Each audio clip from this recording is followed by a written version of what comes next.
Hi, Rihanna. What's up, world? Welcome to Sports Check. Sorry, I'm getting a text message. Hold on. This never happens. It's so embarrassing. It pops out. Forget it. That's why I have a voice function on this thing. Pardon me. Jessica, I can't help you clear your name. I'm not an actual member of the media.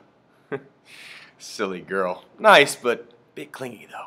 Unless you've already moved to your new summer home under a rock, you already know that new details have emerged from Arkansas that led to Bobby Petrino's inevitable termination on Tuesday. Phone records released by Arkansas show more than 4,300 texts and 300 phone calls, all over a 7-month period dating back to football season. Now, that's no small number, until you realize that a 14-year-old girl in Florida was recorded sending over 35,000 texts a month back in 2009. And that doesn't even hold a candle to the Guinness World Record held by India's Deepak Sharma, who once sent 182,689 texts in a single month. What? I wonder how his day goes.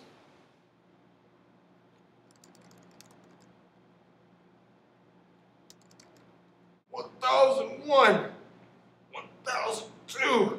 Deepak, are you still texting? The phone bill's through the roof.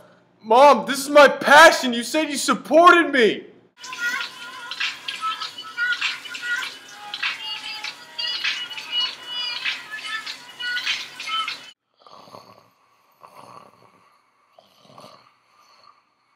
I thought this thing died. Yeah. I guess my point is that it's not actually that many texts, but it might be a bit much for a head coach of a D1 football program in the country's most competitive conference. Oh, Bobby, where do you find the time? Oh, and this just in. Further investigation found that Petrino was also texting Miss Allison Melder, holder of Arkansas's Miss Motorcycle Mania in 2008, and their conversations go back as far as Bobby's text with Jessica Durrell. Why do I have this sneaking suspicion that this isn't the end? Maybe you should just stay away from motorcycles, period, Bobby. They're kind of screwing you over. You and Ben Roethlisberger can form a support group with Jason Williams. It'll be great. Okay, I want to leave you guys with one final thought on this topic. Just before he'd hired Durrell, Bobby Petrino actually gave her 20 grand in cash for a brand new car. And when the University of Arkansas found out, it was one of the last nails in his coffin. But at his current salary of $3.5 million a year, it ain't tricking if you got it. My next topic isn't anything new. It's an oldie, but it's a goodie. Like Betty White, and Martin Scorsese, or Heath Ledger. That's just mean. Back to the matter at hand. I have a beef with the dunk contest. It's a disgrace! A joke. A sham. A shadow of its former self. Sorry, but anyone who watched this year's version during All-Star Weekend knows I speak the truth. Gone are the days of Jordan, Dominique Wilkins, and Dr. J flying through the air on a regular basis. The NBA's prime talents like Kobe, LeBron James, and Kevin Durant no longer even feel the need to support what was once the NBA's main attraction. Honestly, how bad it's gotten didn't even hit me until I saw the college dunk contest a few weeks ago. And you might not know what I'm talking about, so I'm just gonna have to show you. He's gonna get a little help. Feet off the glass and the reverse slam. Saw a guy come out from the baseline like this. Oh! Off the rim. Oh, man, he can get up. Lays it up off the... Watching right now. Oh, man! It gets better. There's the feed. Up off the clock. Oh, I was getting fancy. Up, side, got it!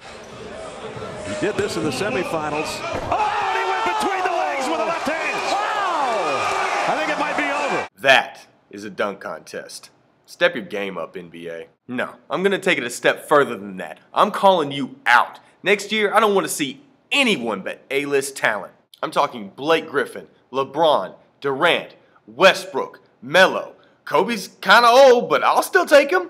Or a champions round. If you haven't won a dunk contest, don't even bother showing up. I'm tired of these baby-faced, second-rate, I'm just happy to be here rookie dunkers. Make me believe I can fly again. But they won't. Why? They're scared. Yeah, I said it. There I go, speaking my mind, but I'm about to do it again. Earlier last week, NBA stars Dwayne Wade and Ray Allen were both asked their opinions on Olympic compensation for U.S. basketball players. or the lack thereof. Their thoughts are as follows. You talk about the patriotism the guys should want to play for, but you need to find a way to entice the guys. It's not the easiest thing in the world if you play deep into the playoffs and then you get 2 or 3 weeks off, and then you start training again to play more basketball, where it requires you to be away from home and in another country. It's fun, but your body does need a break. A little sanity here, Mr. Wade? It's a lot of things you do for the Olympics, a lot of jerseys you sell.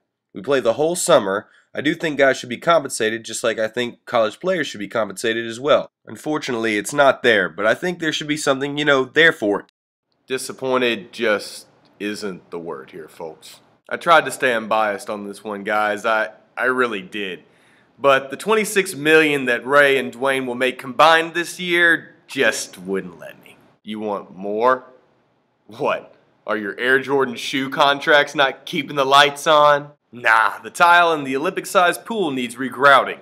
My bad. What happened to pride? The love of the game? Heck, in this case, just getting to stomp other countries into ground chuck sounds like a pretty good time to me.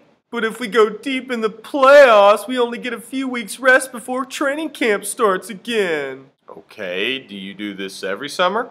No. You're still getting incentives for playoff wins and championships, right? Yeah. And you're complaining about time off in the face of the 7th month break you just got due to the lockout. Not looking good, fellas. Hey, these guys are professionals, and they know what their time is worth, and time is money. Right, because the other 12,000 some odd Olympians don't train year long for their sport. Wait, what? They do. But other countries compensate their Olympic players. Are they making 8 figures this year? No. I love it when we come full circle. To his credit, Wade later retracted and retweeted his statement the next day when he realized his comments probably made him sound like a jerk, douchebag, tool, terrorizer. I kid D. Wade. He really is one of my favorite players, but it's hard for a recession-strapped country to empathize with you when your unborn grandchildren were set for life 2 seasons ago. Alright, that's the show for this week, but leave me a comment below the video on Facebook or YouTube. Let me know what you think.